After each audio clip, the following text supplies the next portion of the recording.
ओम मुनित्रयं नमस्कृत्य उक्तिः परिभाव्य च वैयाकरणसिद्धान्तकौमुदीयं विरच्यते। सर्वेभ्यः श्रोतृभ्यः नमः। अस्माभिः गतपाठे यद्यत् पठितं तद् एकवारं स्मरामः। वयं वैयाकरणसिद्धान्तकौमुदी इत्याख्यस्य ग्रन्थस्य तत्र अच्सन्धिप्रकरणे भवामः। अस्य प्रकरणस्य अस्माकं क्रमे तत्र षष्ठः पाठः गतपाठः सम्पन्नः। तस्मिन् पाठे सर्वादौ तत्र अस्माभिः मय उञो वो वा इति सूत्रस्थः विचारः समापितः। तत्र आदौ तु उदाहरणानि दृष्टानि। किम् उ उक्तम् इत्यस्मिन् उदाहरणे तत्र एकाच् निपातः यः उ तस्य प्रगृह्यसंज्ञा भवति, अचिपरतः प्रकृतिभावोऽपि भवति। परन्तु मय उञो वो वा इत्यनेन तस्य व इति आदेशः अपि भवति निपातस्य उञः। अतः तत्र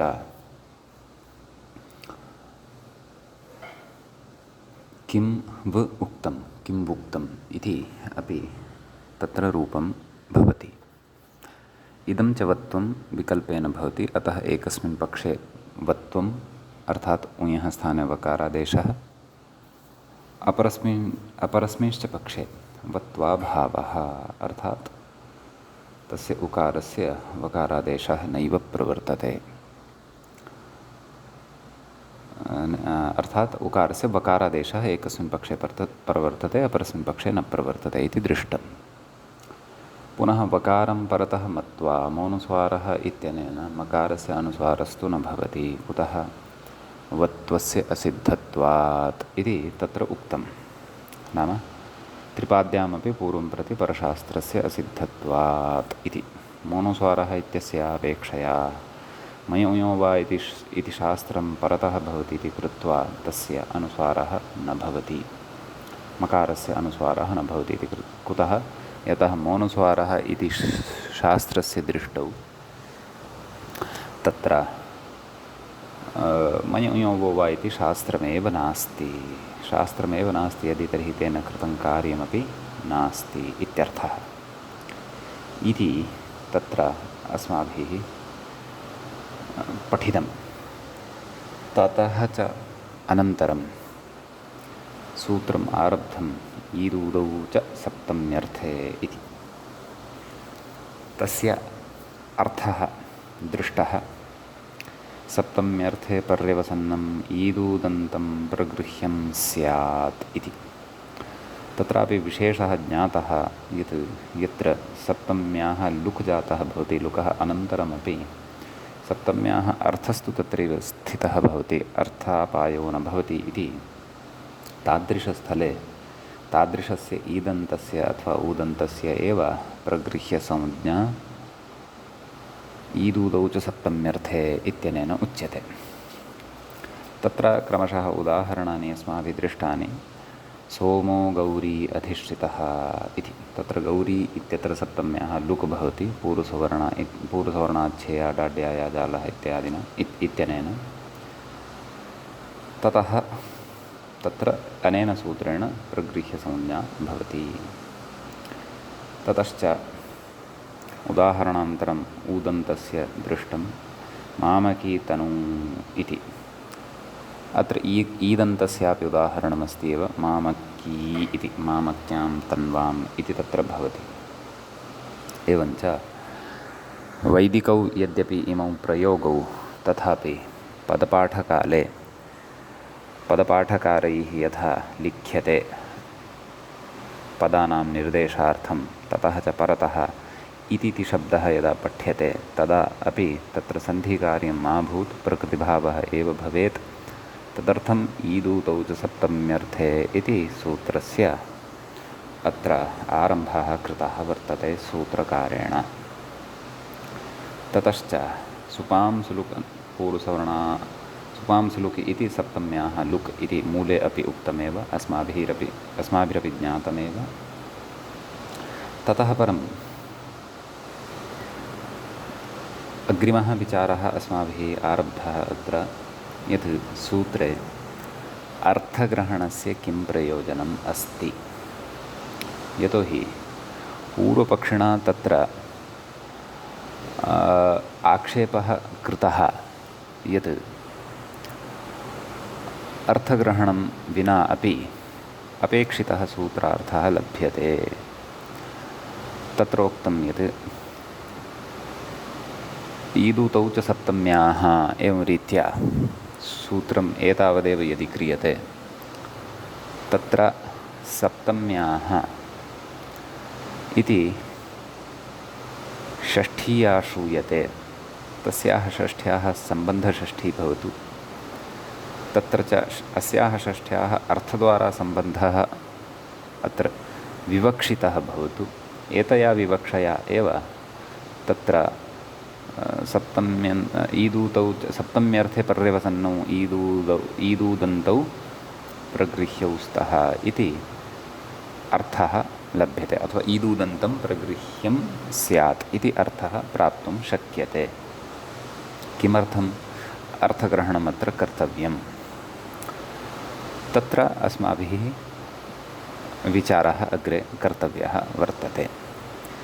एतावान् विषयः अस्माभिः गते पाठे विचारितः वर्तते। इदानीं अस्माकम् अग्रिमस्य पाठस्य सप्तषष्ठस्य पाठस्य अथवा सप्तषष्टितमस्य पाठस्य आरम्भः अधुना तत्र भवति। तत्र उच्यते, यद्यपि व्याख्यायाम् अस्माभिः अन्तिमपङ्क्तिः नाम गतपाठस्य अन्त्यव्याख्यायाः पङ्क्तिः इत्थमासीत्, अर्थग्रहणं किं, कस्मै प्रयोजनाय इत्यर्थः, किम् इति अव्ययं वृत्तौ इति। इतः अग्रे व्याख्या अपि द्रष्टव्या वर्तते, परन्तु यथा गतपाठे मया उक्तं यत् व्याख्यायाः दर्शनात् पूर्वं किञ्चित् अत्र वयं श्रवणं कुर्मः। आदौ एतं विषयम् अहं यावच्छक्यं सरलतया भवतां पुरतः उपस्थापयामि। ततः परं तत्र वयं विशिष्टया भाषया तमेव विषयं नाम व्याख्याग्रन्थे अपि द्रक्ष्यामः। पश्यन्तु, तत्र पूर्वपक्षिणा यदुच्यमानम् अस्ति तत् सम्यक् अस्ति, अङ्गीक्रियते अस्माभिः। तेन या युक्तिः प्रदर्शिता, नाम ईदूतौ च सप्तम्याः इति एतावति सूत्रे कृते एव अपेक्षितस्य अर्थस्य प्राप्तिः भवितुम् अर्हति इति यत् पूर्वपक्षिणा उक्तं तत् सम्यगेव। तत्र वयं न इति न वदामः, युज्यते, भवतः युक्तिः युज्यते। अस्तु, तर्हि पूर्वपक्षी कथयति, यदि मम युक्तिः युज्यते तर्हि अर्थग्रहणं किमर्थं, व्यर्थं खलु। आम्, एषा उक्तिः न भवतः युज्यते, नाम अर्थग्रहणं न कर्तव्यं, षष्ठ्याः एव अर्थलाभः भवति इति यद् भवता उच्यते तन्न युज्यते। षष्ठ्याः नाम षष्ठी क्व ईदूतौ च सप्तम्याः इत्येवं यदि सूत्रं क्रियते तर्हि षष्ठ्या यः अर्थलाभः प्राप्यमाणः वर्तते तदङ्गीकुर्मः, परन्तु तथापि अर्थग्रहणं व्यर्थं नास्ति। तर्हि पूर्वपक्षी पृच्छति, कुतः अर्थग्रहणं व्यर्थं नास्ति, तस्य किं प्रयोजनं? प्रयोजनम् अस्ति। किं प्रयोजनमिति चेत् तदुक्तं, किं वृत्तौ अर्थोपसङ्क्रान्ते मा भूत् इति। नाम वृत्तिः पञ्च भवन्ति इति मया गतपाठे उक्ताः एव, यद्यपि वयम् अग्रेपि पठिष्यामः। तत्र समासेषु तु सूक्ष्मतया पठिष्यामः, अपि च समग्रेपि व्याकरणे अस्माभिः इमाः पञ्चवृत्तयः एव प्राधान्येन पठ्यन्ते। अतः आसां क्रमशः तत्र पठनम् अग्रे अग्रे भविष्यति। अस्तु, एवं तर्हि तत्र समाधानमुक्तं वृत्तौ अर्थोपसङ्क्रान्तेः अर्थान्तरोपसङ्क्रान्तेः मा भूत् इति समाधानं यदुक्तं तत्र अस्माभिः विषयः अवगन्तव्यः अस्ति। आदौ पङ्क्तेः सामान्यम् अर्थं कथयामि। वृत्तौ अर्थात् तत्र प्रकृते समासवृत्तेः विषये उच्यमानं वर्तते। यद्यपि पञ्चवृत्तयः परिगणिताः अस्माभिः, तथापि अत्र समासवृत्तिविषये विशेषेण उच्यमानम् अस्ति। वृत्तौ तर्हि वृत्तौ इत्यनेन भवन्तः अवगच्छन्तु समासवृत्तौ इति। किमर्थं समासवृत्तिरेव अत्र स्वीक्रियते इत्यपि जिज्ञासा स्यात्। अन्याः चतस्रः वृत्तयः वर्तन्ते, तासु काचिद् एका वृत्तिः अथवा काचिदपि वृत्तिः अन्या कुतः न स्वीक्रियते इति चेत् अत्र अर्थग्रहणस्य प्रयोजनाय यदुदाहरणं स्वीक्रियमाणम् अस्ति वाप्यश्वः इति अग्रे, तदुदाहरणं समासवृत्तौ अन्तर्भवति। तत्र समासः वर्तते, वापि अश्व इत्यनयोः द्वयोः पदयोः समासः वर्तते, वाप्यश्वः इति। अतः प्रकृते समाधानवाक्ये वृत्तावर्थान्तरोपसङ्क्रान्ते इत्यत्र वृत्तौ वृत्तिः इत्यनेन समासवृत्तिरेव तत्र ग्राह्या। एवञ्च वृत्तौ अर्थान्तरोपसङ्क्रान्ते, नाम मया गतपाठे अपि उक्तम्, अन्यः अर्थः अर्थान्तरम्, अर्थान्तरस्य उपसङ्क्रान्तिः अर्थान्तरोपसङ्क्रान्तिः। प्रकृते तु अर्थान्तरस्य उपसङ्क्रमणम् उपसङ्क्रान्तशब्देन अवगन्तव्यम्। तर्हि नाम अर्थान्तरोपसङ्क्रान्ति नाम अन्यस्य अर्थस्य यदा वृत्तौ उपसङ्क्रमणम् अथवा सम्मिश्रणम् अथवा अन्यस्मिन् कस्मिंश्चित् अर्थे स्वस्य अर्थस्य प्रवेशः जायते यदि, तर्हि तादृशसन्दर्भे एषा प्रगृह्यसंज्ञा न भवतु, एतदर्थम् अर्थग्रहणं कृतम् अस्ति। तद्यथा उदाहरणमादौ स्वीकुर्मः। वाप्यश्वः इत्यस्ति। तत्र वाप्याम् अश्वः वाप्यश्वः नाम वाप्याम् अश्वः इति विग्रहः क्रियते, लौकिकविग्रहः। अलौकिकविग्रहः वापि ङि अश्व सु, सम्यक्। तदनन्तरं समासः उच्यते। तत्र सप्तमीषौण्डैः इति सूत्रस्य योगविभागद्वारा वा समासः अथवा सुप्सुपा इत्यनेन केवलसमासः वा अत्र उच्यते। उभयथापि समासः वक्तुं शक्यते। ततः प्रातिपदिकसंज्ञा भवति कृतद्धितसमासाश्च इत्यनेन। ततः सुपां लुक् भवति, नाम अत्र यौ सुपौ वर्तते तयोः लुक् भवति, सुपो धातु प्रातिपदिकयोः इत्यनेन। क्व कौ सुपौ च वर्तेते इत्येतत् वापि इत्यस्मात् ङि इति सुप् वर्तते, सप्तमीविभक्तेः एकवचनम्।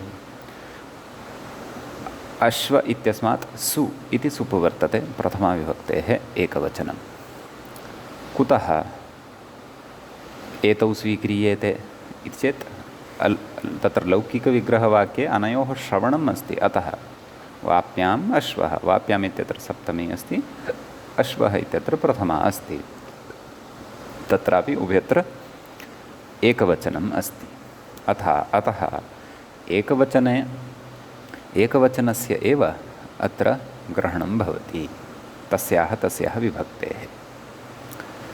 अवधानं कर्तव्यं यद् अस्माभिः वापि इत्यस्मात् तत्र ङि इत्यस्याः सप्तम्याः अथवा इति सप्तमी विभक्तौ विद्यमानस्य प्रत्ययस्य लुक् कृतः वर्तते।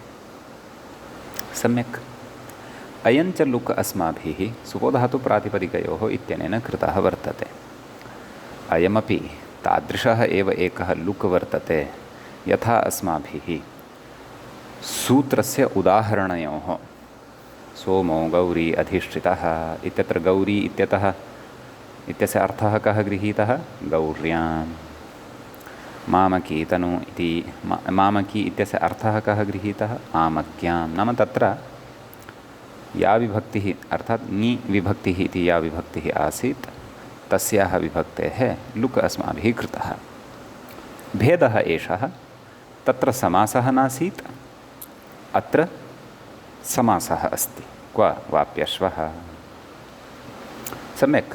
तत्र च सुपांसुलुक् इत्यादिना सूत्रेण लुक् कृतः, अत्र सुपोधातुप्रातिपदिकयोः इत्यनेन सूत्रेण लुक् कृतः वर्तते।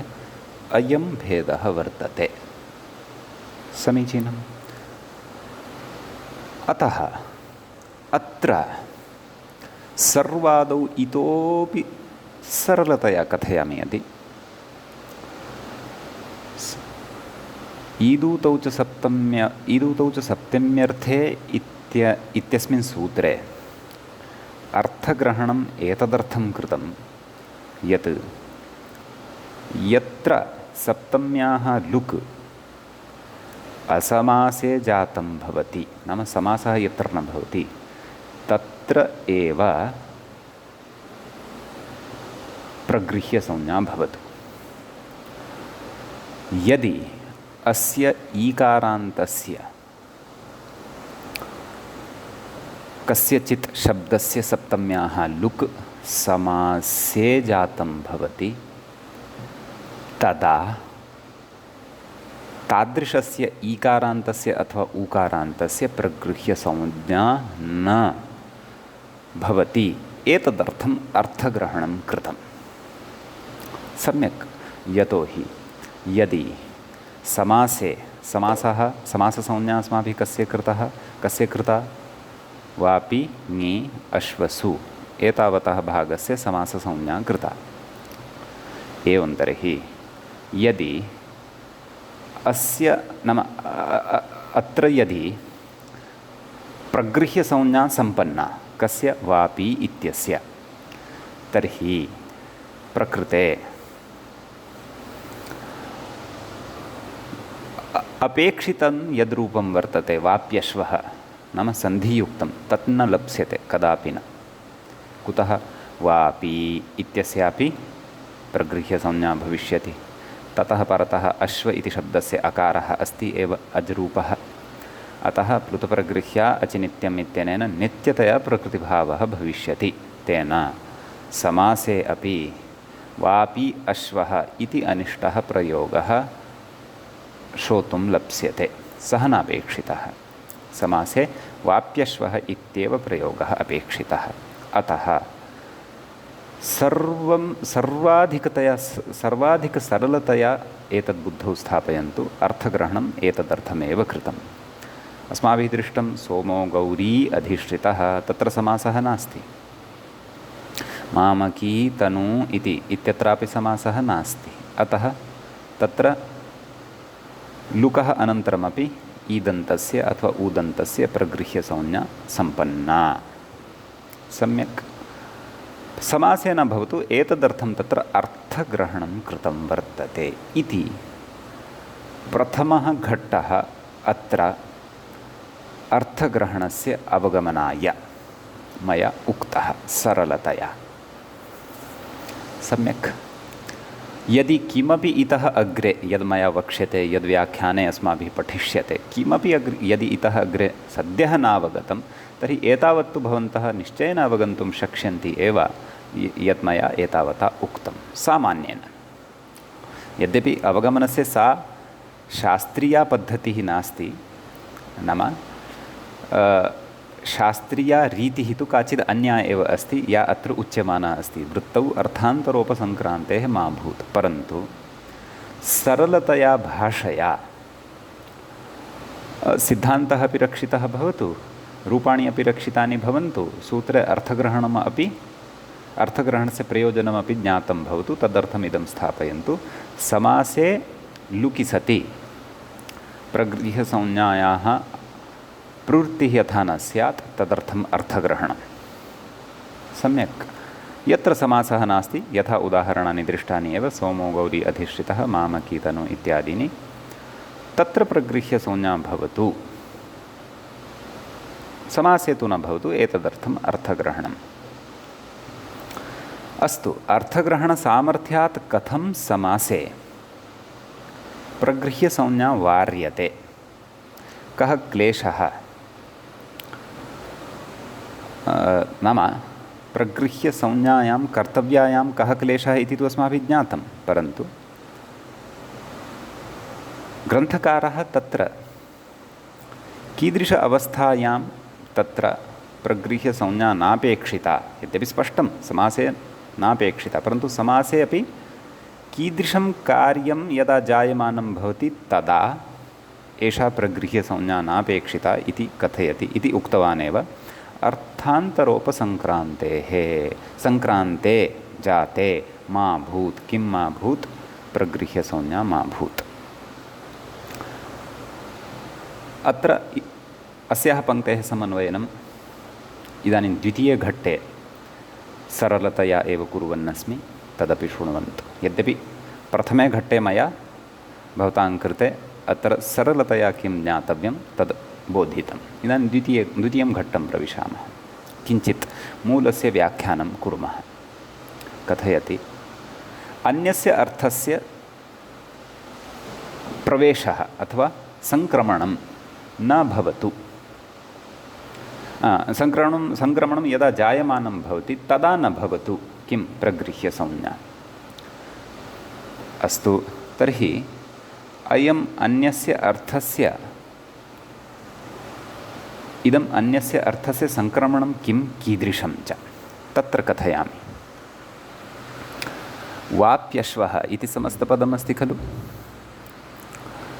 तेन वाप्यश्वः इति समस्तपदेन अस्माभिः कः अर्थः गृह्यते? तस्य अर्थः कः? नाम वाप्याम् अश्वः इति पृथक् पृथक् यदि वदामः, नाम समासं न करोमि, असमासव्यवस्था असमासद्वारा एव यदि कथयामि, तर्हि तत्र वाप्याम् अर्थात् काचित् वापी अस्ति। वापी अर्थात् जलस्य प्राकृतिकं स्रोतः पर्वतेषु अथवा भूम्यां तत्र तत्र समतलेषु अपि प्रदेशेषु भवति, यत्र जलं स्वतः एव भूमितः निर्गच्छति, तादृशं स्रोतः अथवा तादृशः स्रोतो विशेषः वापी इत्युच्यते। अधुनातनकाले तासाम् आकारः वापिनां लघुः दृश्यते। प्राक्तनसमये तु समग्रस्य नगरस्य एका महावापी इव भवति स्म, तडागात् किञ्चिदिव यस्याः आकारः न्यूनः भवति स्म। तत्र अश्वाः अपि गत्वा कदाचित् जलं पिबन्ति स्म अथवा तरणादिकं कुर्वन्ति स्म इति किमपि ऊहां कुर्वन्तु। तर्हि वाप्याम् अर्थात् काचित् वापी वर्तते, तस्याम् इति अर्थः अवगतः भवति वाप्याम् इत्यनेन पदेन। अश्वः कश्चन चतुष्पाद्विशेषः, यस्य 4 पादाः भवन्ति, तादृशः पशुविशेषः प्रसिद्धः, एवं खलु। तस्य यदा न अनयोः द्वयोः पदयोः यदा समासं कुर्मः तदा वाप्यश्वः इति वदामः। इदानीं वाप्यश्वः इत्यनेन किम् अवगम्यते? केवला वापी एव अवगम्यते वा? न, अत्र तु तत्पुरुषः अस्ति। तत्पुरुषः किमुच्यते?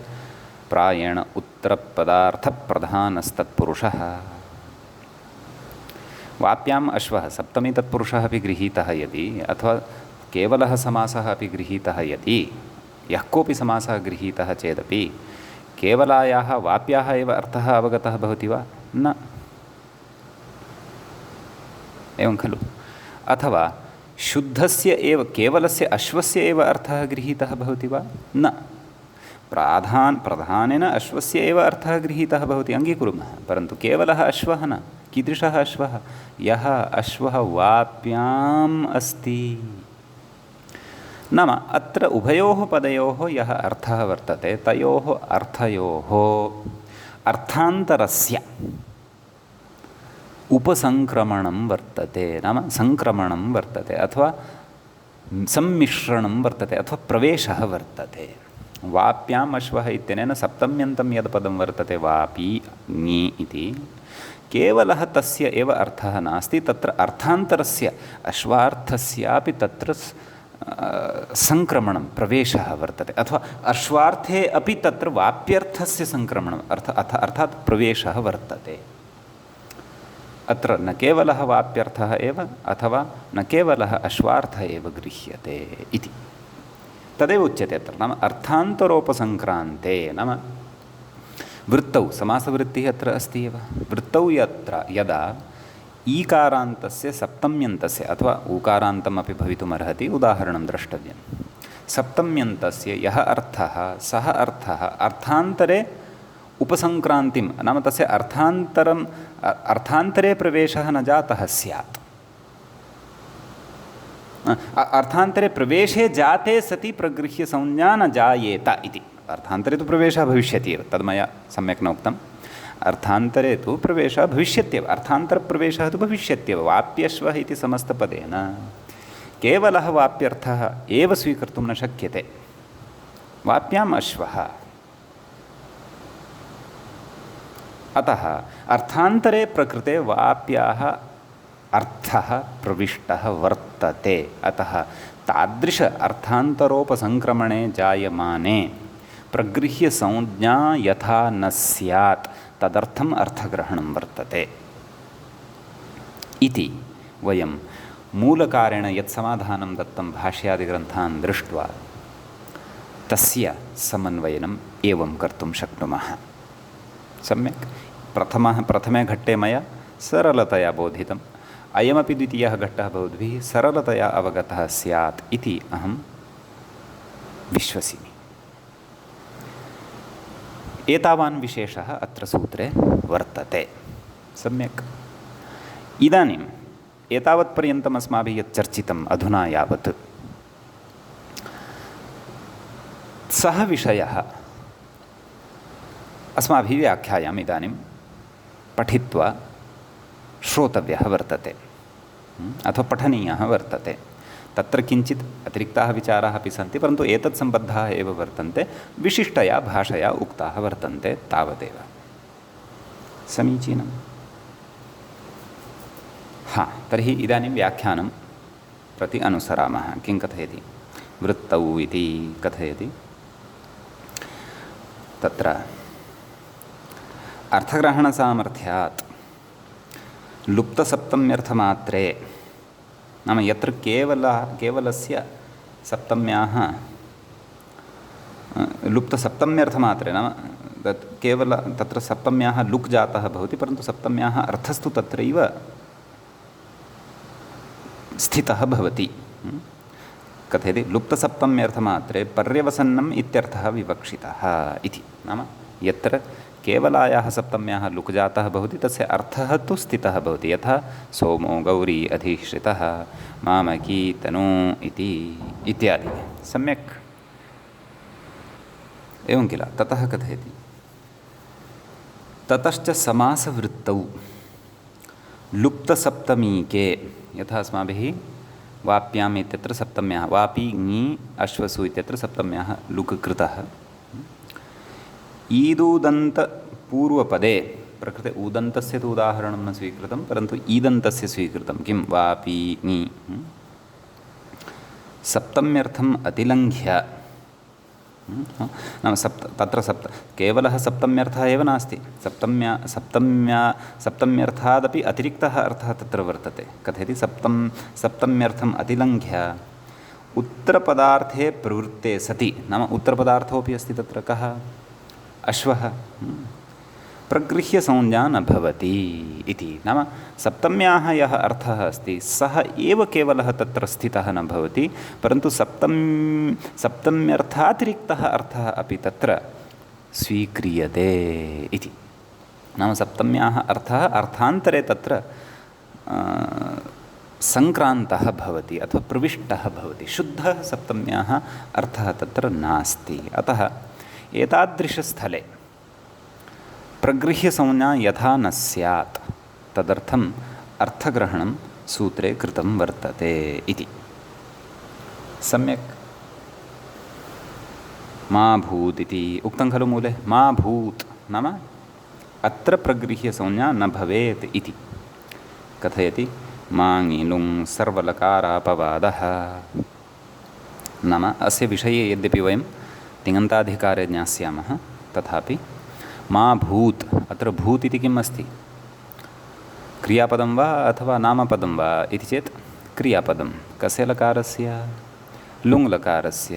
तर्हि लुङ्लकारः यदि अस्ति तर्हि लुङ्लकारे तु अडागमः भवति खलु, लुङ्लकारे तु अभूत् इति क्रियापदं भवति खलु। इति चेत् माङः योगे सः अट् न श्रूयते इत्यपि वयम् अग्रे पठिष्यामः।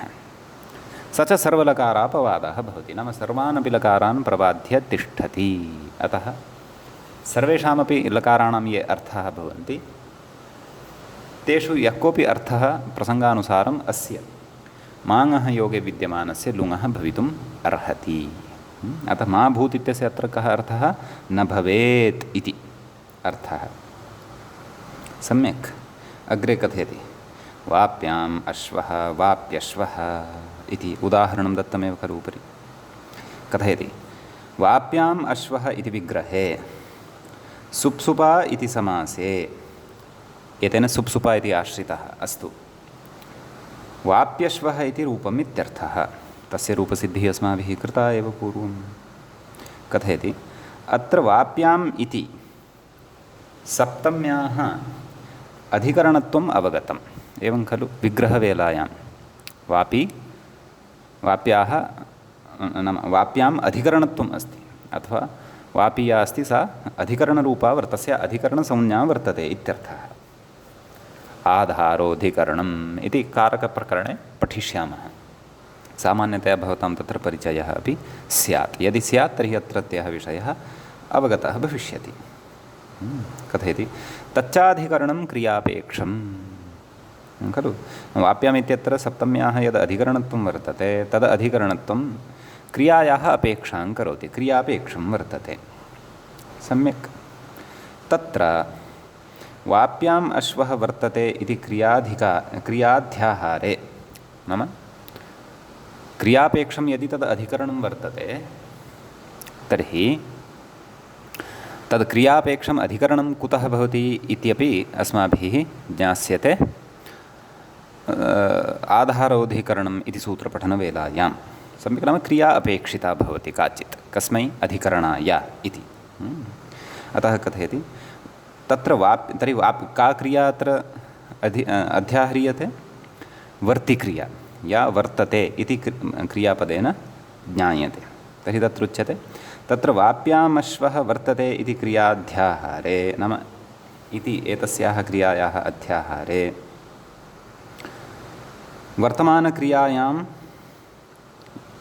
वर्तमानक्रिया खलु अत्र अध्याह्रियते। केन क्रियापदेन सूच्यते? सा वर्तते, यस्य क्रियापदस्य अध्याहारः क्रियते।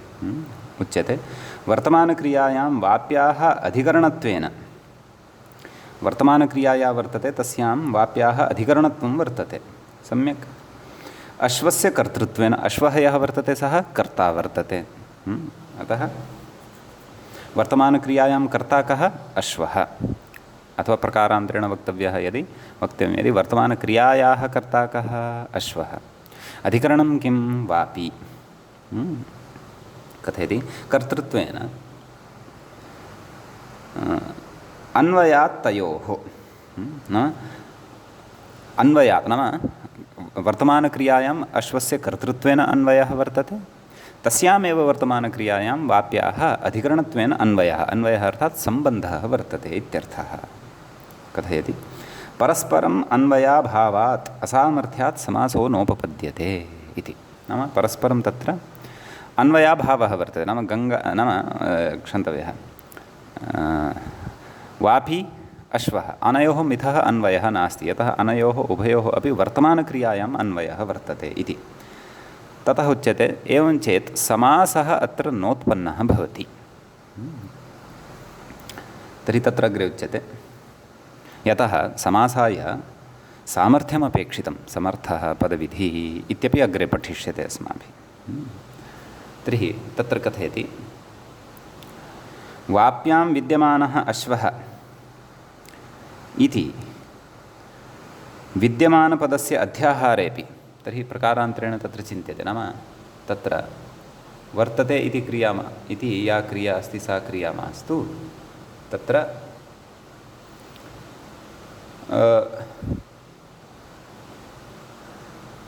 विद्यमानक्रियायाः आश्रयणं कुर्मः। तर्हि तत्र उच्यते वाप्यां विद्यमानः अश्वः इति विद्यमानपदस्य अध्याहारम् अपि यदि कुर्मः तदा अपि अश्वपदेन असामर्थ्यात् समासो न सम्भवति। नाम अश्वपदेन सह सामर्थ्यं न भवति। कस्याः? वाप्याः असामर्थ्यं न भवति। समासः च तत्रैव यत्र सामर्थ्यं भवति। अस्तु, अतः किं कथयति? अतः वाप्याम् इत्यस्य वाप्यां विद्यमाने अश्वे लक्षणया प्रवृत्तिं पुरस्कृत्य समासः वक्तव्यः। क्वचित् लक्षणया अपि वृत्तिः पुरस्क्रियते, लक्षणया अपि समासवृत्तयः स्वीक्रियन्ते। नाम यत्र साक्षात् सामर्थ्यं न अवलोक्यते तत्र लक्षणाद्वारा अपि समासादीन् कर्तुम् अस्माभिः कथञ्चित् सामर्थ्यं तत्र उच्यते। सम्यक् अग्रे कथयति एवञ्च समासे लुप्तसप्तमीकस्य, नाम समासः वक्तव्यः। एतावता तु समासः नास्ति, परन्तु समासः कथञ्चित् अत्र आश्रयितुं शक्यः इति विषयः उक्तः व्याख्यात्रा, तावदेव। परन्तु अत्र समासः भवितुं नार्हति इति विषयः यद्यपि मूलस्थः नास्ति, अवगम्यते। अयं विषयः मूले न चर्चितः वर्तते, परन्तु प्रसङ्गवशात् व्याख्यात्रा अत्र उक्तं समासे कश्चन क्लेशः भवति, परन्तु समासः अत्र लक्षणया अपि आश्रयितुं शक्यते। स च सर्वोऽपि विषयः अस्माभिः समासप्रकरणे विस्तरेण पठिष्यते। सम्यक्। अस्तु, कथञ्चित् समासः कृतश्चेदपि ततः अग्रे उच्यते यद्विवरणम् अस्माकं मुख्यतया अत्र अपेक्षितं। किम्? एवं च समासे लुप्तसप्तमीकस्य वापि शब्दस्य, एवं खलु वापि शब्दः यः वर्तते यस्य सप्तमी लुप्ता वर्तते, सप्तम्यर्थम् अतिलङ्घ्य, नाम सप्तम्यर्थः यः वर्तते तम् अतिलङ्घ्य तत्संसृष्टे आधेयभूते, एवं खलु अश्वे अपि आधेयः कः अस्ति? अश्वः। अधिकरणम् अर्थात् आधारः कस्य वर्तते? तत्र वाप्याः। सम्यक्। आधेयभूते अश्वे अपि प्रवृत्तेः, एवं खलु कस्य? वाप्यशब्दस्य यत् सप्तम्यर्थः वर्तते तस्य अश्वे अपि प्रवृत्तिः भवति, अर्थात् अश्वे अपि सङ्क्रान्तिः भवति, सङ्क्रमणं भवति इत्यर्थः। विषयः सः एव अस्ति यः मया पूर्वम् उक्तः, परन्तु विशिष्टया भाषया अत्र उच्यमानः वर्तते, तावदेव। सम्यक्। कथयति आधेयभूते अश्वेपि प्रवृत्तेः, कथयति सप्तम्यर्थमात्रविश्रान्त्यभावात् न प्रगृह्यत्वम् इति भावः। नाम तत्र सप्तम्यर्थमात्रस्य विश्रान्तिः न भवति। नाम केवलः सप्तम्याः यः अर्थः वर्तते सः एव तत्र स्थितः भवति इति नास्ति। सप्तम्यर्थस्य अश्वे प्रवेशानन्तरमपि सप्तम्यर्थः एव तत्र अवशिष्टः भवति इति तु नास्ति खलु। सप्तम्यर्थस्य विश्रान्तिः नाम स्थितिः इति तु नास्ति खलु। तस्य तु अश्वे प्रवेशः भवति, अश्वार्थः च तत्र गृहीतः भवति प्राधान्येन। एतादृशे अर्थान्तरोपसङ्क्रान्ते, अर्थसम्मिश्रणे अथवा अर्थसङ्क्रमणे सति तत्र प्रगृह्यसंज्ञा नापेक्षिता, एतदर्थमेव तत्र अर्थग्रहणं कृतं वर्तते इति कश्चन विशिष्टः विचारः एतत् सूत्रगतः भवति। यद्यपि मया 3 घट्टेषु अयं विषयः भवतां पुरतः उपस्थापितः। आदौ समासे प्रगृह्यसंज्ञा न एतदर्थम् अर्थग्रहणम् उदाहरणे च कथम् अर्थस्य उपसङ्क्रमणं भवति नाम अन्येषु अर्थेषु कथम् अर्थः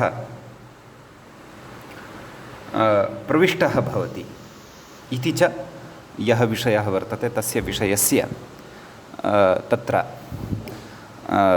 प्रवेशः भवति यदा प्रवेशः भवति तत्रापि ईकारान्तस्य प्रगृह्यसंज्ञा न भवतु समासे अतः तदर्थम् अर्थग्रहणं कृतम् अर्थात् अर्थः स एव यः पूर्वम् उक्तः इतोपि विशिष्टया शैल्या विशिष्टया भाषया अस्माभिः व्याख्याता अपि तत्र श्रुतः एव अतः अस्मिन् विषये अपि अस्माभिः तत्र चर्चा कृता शोभनम् इति एतावान् विशेषः अस्मिन् सूत्रे भवन्ति यद्यपि वयं महाभाष्यग्रन्थम् उद्घाट्य पश्यामः तर्हि तस्मिन् ग्रन्थे इतोपि अत्र विचाराः विहिताः भवन्ति परन्तु सद्यः कौमुदीग्रन्थानुसारम् एतावान् विषयः अवगतः यदि तर्हि महान् विषयः अवगतः इत्येव भवन्तः बुद्धौ तत्र स्थापयन्तु समीचीनम् एवञ्च एतावत्पर्यन्तम् एतत् सूत्रगतः विषयः तु परिसम्पन्नः इदानीं वयं अच्सन्धिप्रकरणस्य तत्र अन्तिमं सूत्रं पठामः सम्यक् तच्च सूत्रम् इत्थं भवति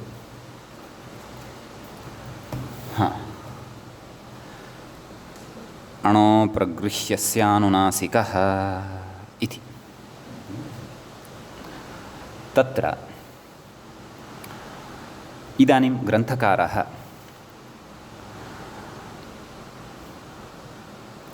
तत्र प्रगृह्यप्रकरणात् निर्गत्य अष्टमाध्यायं प्रति प्रविष्टः अस्ति अष्टाध्याय्यां परन्तु सम्बन्धः अस्ति प्रगृह्येण सह नाम प्रगृह्यत्वेन सह सम्बन्धः अस्ति एव अतः एव तत्सम्बद्धम् अपि एकम् अष्टाध्यायस्थं सूत्रं चित्वा अत्र आनीतवान् प्रकरणस्य अन्ते सम्यक् अणोप्रगृह्यस्यानुनासिकः इत्यस्य तत्र सूत्रस्य पदच्छेदं पश्यामः तत्र प्रथमं पदं भवति अणः इति सम्यक् द्वितीयं पदं भवति अप्रगृह्यस्य तृतीयं पदं भवति अनुनासिकः प्रथमं पदं यद् वर्तते अणः तत्र अण इति शब्दस्य षष्ठीविभक्तेः एकवचनं भवति सम्यक् ततः अप्रगृह्यस्य इत्यत्रापि षष्ठीविभक्तेः एकवचनं भवति अनुनासिकः इत्यत्र प्रथमाविभक्तेः एकवचनं भवति उत्तमम् एवञ्च विभक्तिनिर्देशः दृष्टः अत्र तत्रैव अष्टाध्याये यदि वयं पश्यन्तः स्मः तत्रैव अस्मात् सूत्रात् पूर्वं वावसाने इति पठितम् अस्ति तत् समग्रमपि सूत्रमत्र अनुवर्तते संहितायाम् इत्यस्य अधिकारः अपि अस्त्येव ततः सूत्रार्थः कर्तव्यः व्याख्याता किं कथयति तत् पश्यामः वावसाने इत्यनुवर्तते चर्चितमस्माभिः अग्रे कथयति तदाह अप्रगृह्यस्येति नाम सूत्रार्थः इदानीं द्रष्टव्यः मूलग्रन्थे तत्र उच्यते अप्रगृह्यस्य अणः अवसाने अनुनासिकः वा स्यात् इति अवसाने नाम अन्ते विरामोऽवसानम् इति वयं जानीमः अवसानं किं भवति तर्हि तत्र उच्यते अप्रगृह्यस्य नाम यस्य प्रगृह्यसंज्ञा नास्ति केनापि सूत्रेण प्रगृह्यसंज्ञा न सिद्ध्यति यस्य अपि च तद् अन्ते अपि स्यात् अवसाने अपि स्यात् तस्य अनुनासिकः वा स्यात् अर्थात् विकल्पेन अनुनासिकविधानं भवति इत्यर्थः। यथा दधि अन्ते अस्ति अवसाने वर्तते अत्र इकारः अण तस्य केनापि प्रगृह्यसंज्ञा नोक्ता अतः विकल्पेन अनुनासिकविधानं भवति। तेन दधिं दधि इति वयं व्यवहरामः। उभयथापि प्रयोगः कर्तुं शक्यते। सम्यक् एवं यत्किमपि राम इति अस्ति यदि तस्य प्रगृह्यसंज्ञा नास्ति तर्हि राम राम अथवा लता यदि तस्य प्रगृह्यसंज्ञा नास्ति तर्हि लता लता परन्तु अपेक्षितः विषयः यत्तत् अवसाने एव भवतु इति। सम्यक् ततः तत्र उच्यते प्रत्युदाहरणं दीयते। किम् अप्रगृह्यस्य किं नाम यस्य प्रगृह्यसंज्ञा नास्ति तस्य एव यस्य तु प्रगृह्यसंज्ञा अस्ति तद्विषये अयं नियमः नोपतिष्ठते। तादृशमुदाहरणं किम् अग्नि अग्नि इति ईदन्तम् अस्ति अतः ईदूदे द्विवचनं प्रगृह्यम् इत्यनेन प्रगृह्यसंज्ञा भवति। अतः अस्य अनुनासिकत्वं न भवति निरनुनासिकत्वमेव तिष्ठति इत्यर्थः। व्याख्याता कथयति अत्र अणपूर्वेण एव णकारेण व्याख्यानात् अस्माभिः तत्र पठितं खलु क्व ग्रहणकशास्त्रवेलायां किं तद् इदमेव किल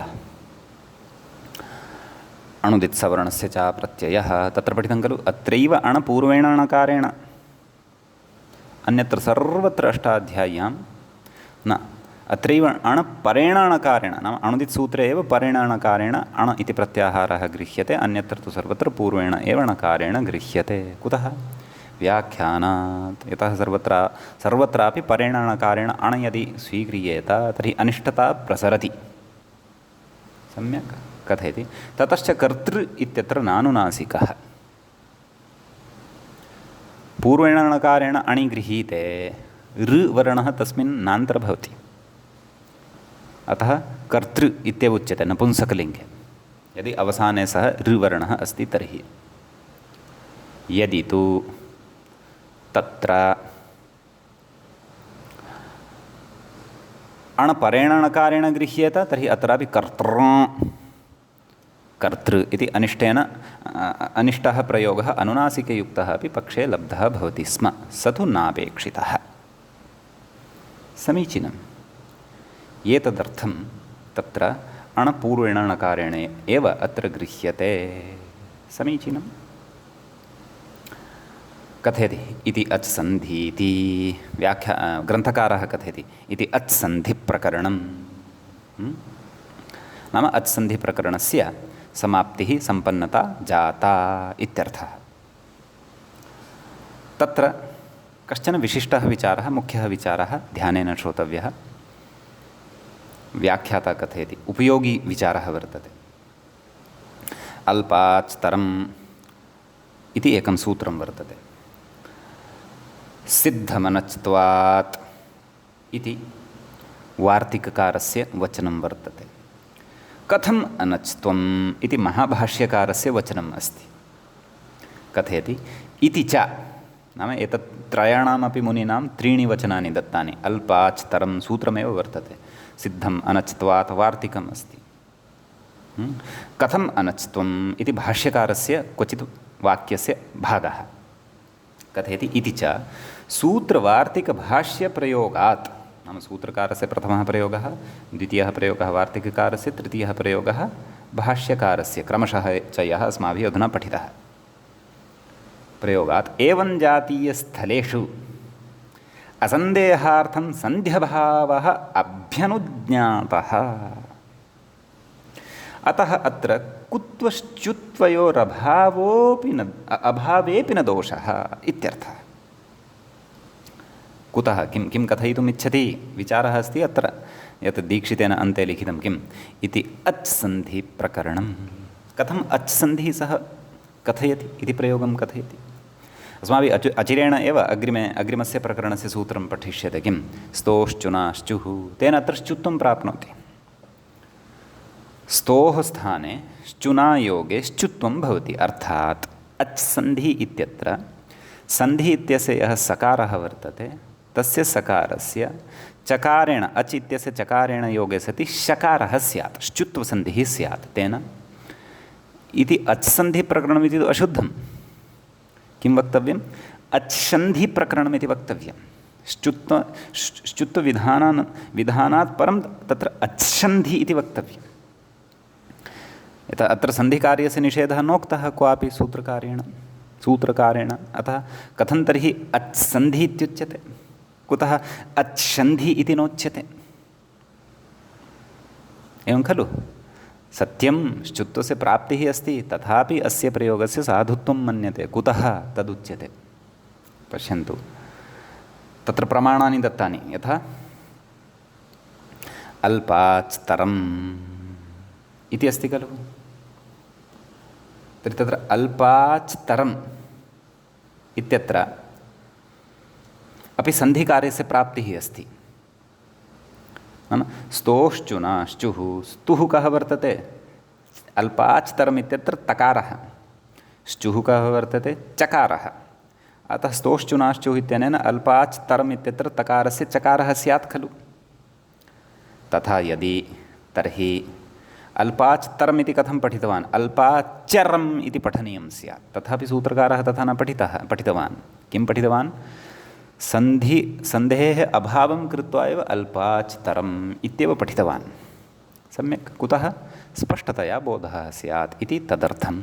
अतः क्वचित् लोके स्पष्टबोधायापि सन्धेः अभावः प्रयुज्यते। सापि काचित् परिपाठी अस्ति, परन्तु शिष्टप्रयोगानुसारमेव। एवं खलु? सर्वथापि सन्धेः अभावमेव कृत्वा तत्र प्रयोगः क्रियेत इति यदि, तर्हि तत् न युज्यते। नाम शिष्टपरिधिम् उल्लङ्घ्य वयं बहिः न गच्छेम इति। अतः स्पष्टतया बोधः भवतु। एतदर्थं सूत्रकारेणापि सन्धेः अभावः दर्शितः। किम्? अल्पाच्चरम् इति नोक्तम्, अल्पाच्तरम् इति सन्धेः अभावः एव प्रदर्शितः। अतः एव अत्रापि ग्रन्थकारेणापि अच्सन्धिः इत्युक्तं, न तु अच्सन्धिः इत्युक्तम्। अच्सन्धिः इत्युक्ते सति तु तत्र भ्रमः भवति स्म। सम्यक्। एवमेव सिद्धम् अनच्त्वात्, अत्रापि अनच्त्वात् च त, अत्रापि स्तोः श्चुना श्चुः, अत्रापि तकारस्य चकारः स्यात्। अतः सिद्धम् अनच्युवात् इति भवति स्म। परन्तु वार्तिकारेण तथा न प्रयुक्तं। स्पष्टतार्थं स्पष्टबोधार्थं सन्धेः अभावः आश्रितः। एवमेव भाष्यकारस्य वचनं कथम् अनच्त्वम्, अत्रापि स्तोः स्थाने श्चुनायोगे च्युत्वं स्यात्। अतः कथम् अनच्त्वम् इति न वदेत्, कथम् अनच्युवम् इति वदेत्। परन्तु तथा न उक्तवान् भाष्यकारः। कुतः? सन्धि नाम स्पष्टतया बोधः स्यात् एतदर्थम्। अतः एव अच्सन्धि इत्यत्रापि सन्धिकार्ये प्राप्ते सत्यपि सन्धेः अभाव एव उच्यते इत्यर्थः। तर्हि अग्रे उक्तम् इति च सूत्रवार्तिकभाष्यप्रयोगात्, नाम अत्र वयं स्वमनसा परिकल्प्य सन्धेः अभावं न स्थापयामः क्व अच्सन्धि इत्यत्र, परन्तु ऋषिवचनानि तत्र प्रमाणानि भवन्ति यत् कदाचित् स्पष्टप्रतिपत्त्यर्थं सन्धेः अभावः अपि आश्रयितुं शक्यते उच्यते इति सूत्रभाष्यप्रयोगात्। एवं जातीयस्थलेषु नाम अच्सन्धि इत्यादिषु असन्देहार्थं नाम सन्देहः यथा न स्यात्, सन्ध्यभावः अभ्यनुज्ञातः, नाम सन्देहे अभावः कर्तुं शक्यते इति अभ्यनुज्ञातः, नाम ऋषीणां व्यवहारं दृष्ट्वा अस्माभिः ज्ञातः सः भावः इत्यर्थः। अग्रे उच्यते अतः अत्र कुत्वश्चुत्वयोः अभावेपि न दोषः। अतः कुत्वं श्चुत्वम् इत्यादिकं न क्रियते चेदपि दोषः नास्ति। कुत्वस्य उदाहरणं द्रष्टव्यं। सद्यः अस्माभिः श्चुत्वमादाय एव विचारः कृतः। सम्यक्। अतः तत्र अत्सन्धि इत्यादयः प्रयोगाः साधवः मन्यन्ते ऋषिव्यवहारं पुरस्कृत्य इति भावः। समीचीनम्। अग्रे कथयति व्याख्याता इति वासुदेवदीक्षितविदुषा नाम वासुदेवदीक्षित इत्याख्यः यः विद्वान् तेन दीक्षितविदुषा विरचितायां सिद्धान्तकौमुदी व्याख्यायां बालमनोरमायाम् अत्सन्धिप्रकरणं समाप्तम्। अत्सन्धिप्रकरणं समाप्तिं प्रति गतम्। सम्यक्। एवं तर्हि मित्राणि, महता श्रमेण भवद्भिः एतावत्पर्यन्तं श्रुत्वा अत्सन्धिप्रकरणे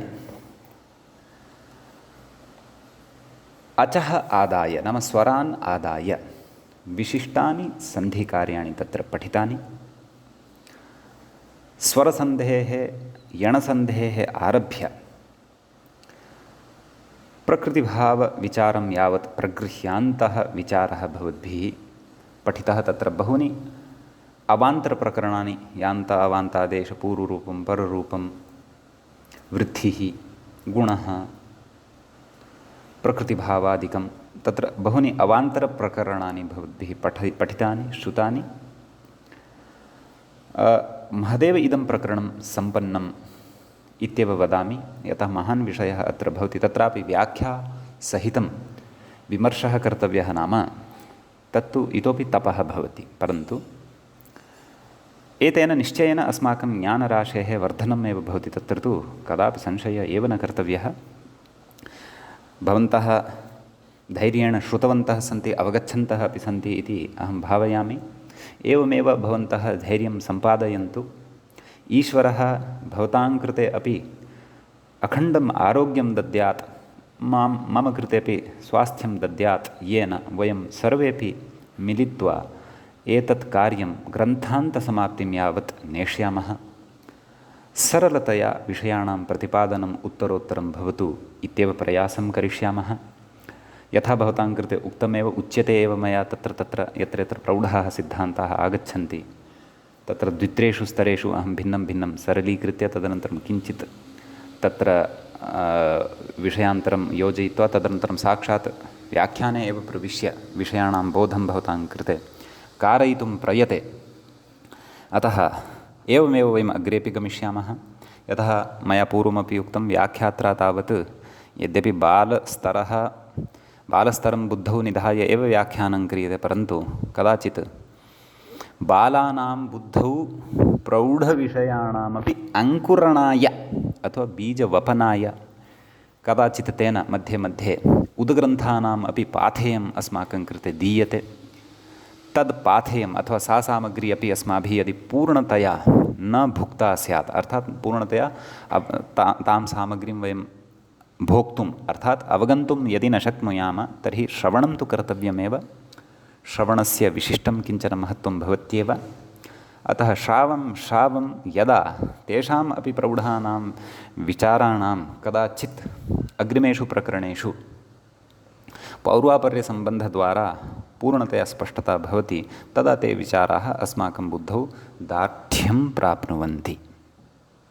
अतः एतावता विवरणेन वयं दृष्टवन्तः यत् अस्माभिः आहत्य 67 होरासु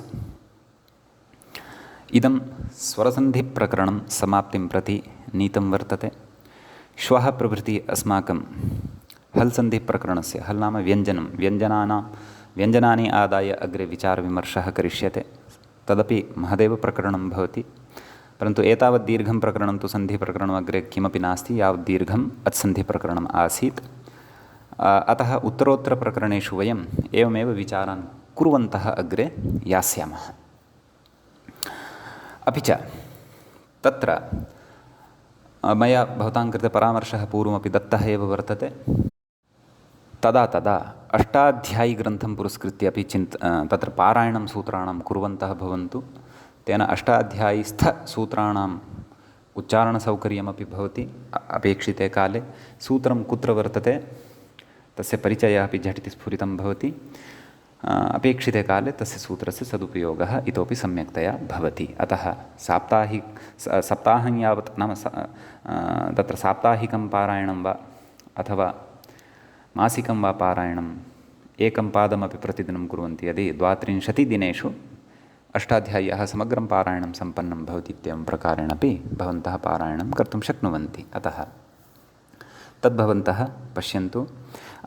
एवं तर्हि वयम् अच्सन्धिप्रकरणस्य अपि च अस्य प्रकरणस्य अन्तिमस्य च पाठस्य अत्र समारोपं कुर्मः। मुनित्रयं नमस्कृत्य सूक्तिः परिभाव्य च वैयाकरणसिद्धान्तकौमुदीयं विरच्यते। सर्वेभ्यः श्रोतृभ्यः नमः। एवञ्च सप्तषष्ठः पाठः अपि सम्पन्नतां गतः। गतं च सम्पन्नताम् इदम् अच्सन्धिप्रकरणम्।